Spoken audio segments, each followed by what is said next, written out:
Ongole sub register కార్యాలయంలో నోట్ల కట్టలు బయటపడ్డాయి. రాష్ట్ర వ్యాప్తంగా ఏసీబీ అధికారులు చేపట్టిన ఆకస్మిక తనిఖీల్లో ఒంగోలు సబ్ రిజిస్టర్ కార్యాలయం కిటికీలో నుంచి 30,000 రూపాయల నగదును కిటికీ నుంచి గాల్లోకి విసిరేశారు సిబ్బంది. కార్యాలయంలోని బాత్రూంలో కూడా 10,000 రూపాయలను ఏసీబీ అధికారులు గుర్తించారు.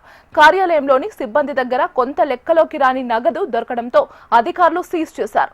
ఒంగోలు సబ్ రిజిస్టర్ కార్యాలయం అక్రమాలకు అడ్డాగా మారిందని గతంలో పలు ఆరోపణలు కూడా ఉన్నాయి. కార్యాలయంలో సిబ్బంది వద్ద ఉన్న ఫోన్లు, క్యాష్, రికార్డులు, కంప్యూటర్లు, లావాదేవీలు అన్నింటినీ ఏసీబీ అధికారులు స్వాధీనం చేసుకున్నారు.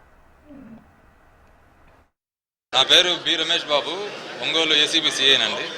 ఆంధ్రప్రదేశ్ ఏసీబీ డీజీ గారు ఉత్తర్వుల మేరకు, పై అధికారుల ఉత్తర్వుల మేరకు ఈరోజు ఇక్కడ సర్ప్రైజ్ చెక్ చేయడం జరుగుతుంది. సబ్ రిజిస్టర్ ఆఫీస్లో రికార్డులు ప్లస్ వాళ్ళ దగ్గర ఉన్న డబ్బులు ఇవన్నీ చెక్ చేస్తున్నాం, వెరిఫై చేస్తున్నాము. పై నుంచి ఎవరో కిందకి ఒక 30,000 రూపాయలు విసిరేయడం జరిగింది. ఇవి కూడా రికవర్ చేశాము. మధ్యవర్తుల సమక్షంలో ఇవన్నీ జరుగుతూ ఉంటాయి. వీటి పూర్తి సమాచారం మీకు సాయంత్రం 5 గంటలకి మొత్తం ఇస్తాం. అది వెరిఫై చేస్తున్నాం, చెక్ చేస్తున్నాం. ఇంకా అంటే వాళ్ళ దగ్గర కొంతమంది దగ్గర డబ్బులు దొరికినాయి. అవి వాళ్ళు అకౌంట్లో మెన్షన్ చేశారా లేదా అవన్నీ చూస్తున్నాం. అది ఎవరిచ్చినా కంప్లైంట్ ఇచ్చినా ఇప్పుడే తీసుకొని కేసు కడతాం వాళ్ళ మీద. ఇప్పుడు ఇక్కడే ఓపెన్గానే అడిగాం వాళ్ళని, ఎవరు ముందుకు రాలేదు. ఎవరిచ్చినా కంప్లైంట్ ఇచ్చినా వాళ్ళ మీద కేసు కడతాం, రిజిస్టర్ చేస్తాం. ఇది సర్ప్రైజ్ చెక్ స్టేట్ వైడ్ జరుగుతూ ఉంది, రాష్ట్రం మొత్తం జరుగుతుంది.